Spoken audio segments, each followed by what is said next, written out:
सिडनीमध्ये आज भारत विरुद्ध ऑस्ट्रेलियामध्ये अखेरचा एकदिवसीय सामना रंगणार आहे। ऑस्ट्रेलियानं याआधीच मालिकेमध्ये 2-0 असे विजयी आघाडी घेतले, त्यामुळे आजच्या लढतीमध्ये भारताला व्हाईट वॉश देण्याचा ऑस्ट्रेलियाचा इरादा असेल। मात्र दुसरीकडे भारतीय संघासमोर आजची लढत जिंकून ऑस्ट्रेलियाची विजयी घोडदौड रोखण्याचं मोठं आव्हान असणार आहे।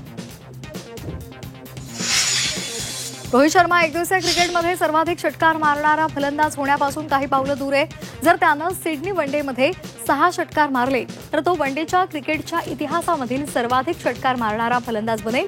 सध्या हा विक्रम पाकिस्तानच्या शाहिद आफ्रिदीच्या नावावर आहे, ज्यानं 369 डावांमध्ये 351 षटकार लगावलेत, तर रोहित शर्मानं 267 डावांमध्ये 346 षटकार ठोकलेले असून तो सध्या जगातील दुसऱ्या क्रमांकाचा फलंदाज आहे। जर रोहितनं सिडनी वनडेमध्ये 4 षटकार मारले तर तो 350 षटकारांचा टप्पा पार करणारा दुसरा खेळाडू बनेल।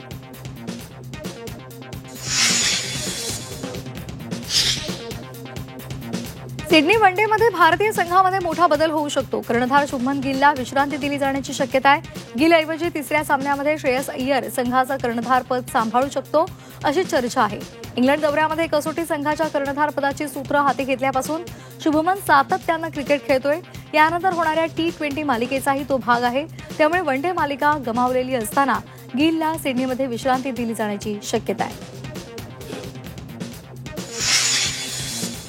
ऑस्ट्रेलिया विरुद्ध होणाऱ्या अखेरच्या एकदिवसीय सामन्यामध्ये भारतीय संघात 2 बदल अपेक्षित आहे। आजच्या लढतीमध्ये डावखुरा फिरकीपटू कुलदीप यादव आणि वेगवान गोलंदाज प्रसिद्ध कृष्णाला अंतिम 11मध्ये संधी मिळण्याची शक्यता आहे, कारण पहिल्या 2 सामन्यामध्ये हर्षित राणा आणि वॉशिंग्टन सुंदर प्रभावी कामगिरी करण्यात अपयशी ठरलेत, त्यामुळे आजच्या लढतीमध्ये कुलदीप आणि कृष्णाची वर्णी लागण्याची शक्यता आहे।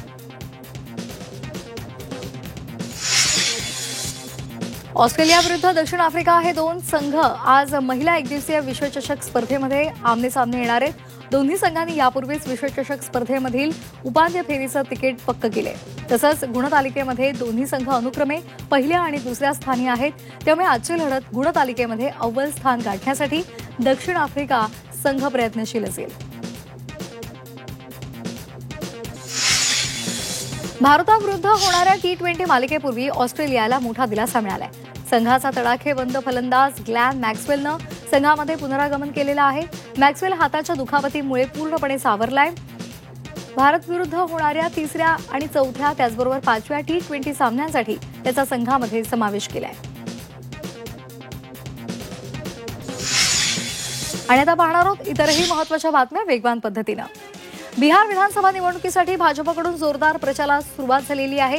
गृहमंत्री अमित शाह यांची आज मुंगेर इथे जाहीर सभा होईल, यासाठी पोलिसांचा कडक बंदोबस्त आहे।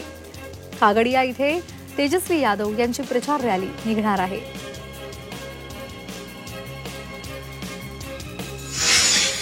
बिहार निवडणुकीमध्ये AI निर्मित मजकुरासंदर्भात निवडणूक आयोगानं राजकीय पक्षांसाठी नियमावली जारी केली आहे। दिशाभूल करणाऱ्या AI व्हिडिओ 3 तासांच्या आत काढून टाकाव्यात असं त्यांनी म्हटलंय। उत्तर प्रदेशमधील प्रत्येक जिल्ह्यामध्ये औषध निरीक्षक अधिकारी तैनात करण्याचा निर्णय योगी सरकारनं घेतलाय। नवीन पद तयार करण्याचे आदेश दिलेले आहेत। लेखी परीक्षेद्वारे औषध निरीक्षकाची भरती केली जाणार आहे।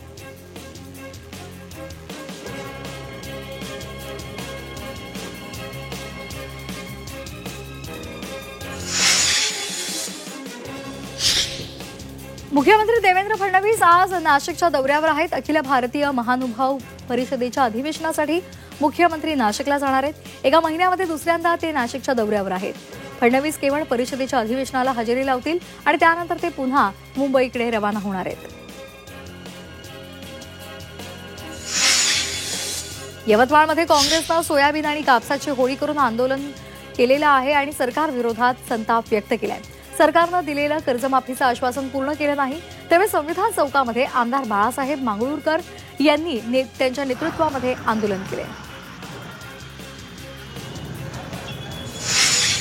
राज्यामध्ये पुन्हा पावसाचं संकट ओढवलंय। 28 ऑक्टोबरपर्यंत उत्तर विदर्भ वगळता संपूर्ण महाराष्ट्रामध्ये गडगडाटासह मध्यम पाऊस पडेल असा अंदाज हवामान खात्यानं वर्तवलाय। अरबी समुद्रामध्ये तीव्र कमी दाबाचं क्षेत्र निर्माण झाल्यामुळे कोकण आणि मध्य महाराष्ट्रामध्ये मध्यम पावसाची शक्यता वर्तवण्यात आली आहे।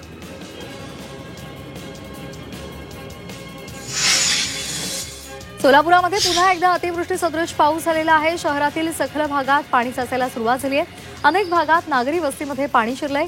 महिन्याभरापूर्वी सोलापूर शहरामध्ये अशाच पद्धतीने पाऊस झाला आणि त्यामुळे नागरी वस्तीमध्ये पाणी शिरलं होतं।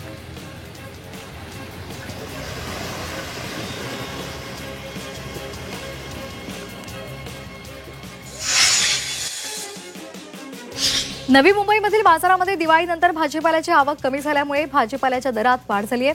वाटाणा 280 रुपये तर शेवगा 160 रुपयांवर पोहोचलेली आहे, तर पालेभाजीच्या एक जुडीसाठी 25 ते 40 रुपये मोजावे लागत आहेत।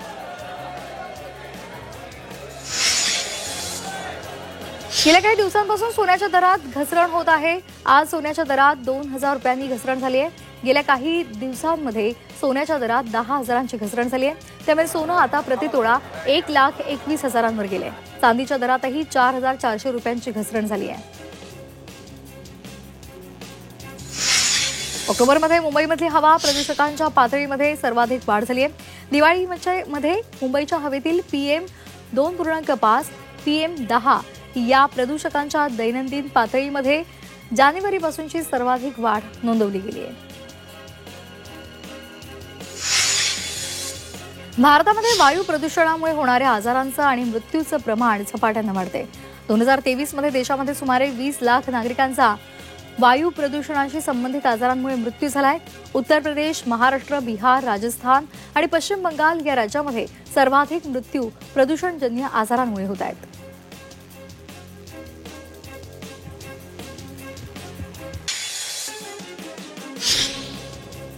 मुंबईतल्या राणीच्या बागेला यंदा लहानांसह मोठ्यांनी पसंती दिली आहे। 18 ते 23 ऑक्टोबर दरम्यान 97,821 पर्यटकांनी भायखळामधल्या वीरमाता जिजाबाई भोसले वनस्पती उद्यान आणि प्राणी संग्रहालयाला भेट दिली। त्यामुळे महापालिकेच्या तिजोरीमध्ये 36,97,000 रुपयांहून अधिकचा महसूल जमा झालाय। दिवाळी आणि छटपूजेसाठी मुंबई नागपूर मार्गावर मध्य रेल्वेच्या अतिरिक्त AC सुपरफास्ट ट्रेन आजपासून धावते।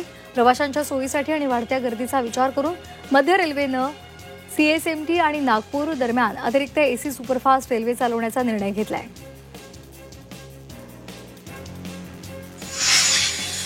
पश्चिम रेल्वेवर आज रात्री मेगा ब्लॉक असणार आहे, तर मध्य रेल्वेचा उद्या मेगा ब्लॉक असेल। देखभाल दुरुस्तीच्या कामासाठी मेगा ब्लॉक घेतला जाणार आहे। यामुळे हार्बर आणि पश्चिम रेल्वेच्या काही लोकल गाड्या रद्द असतील।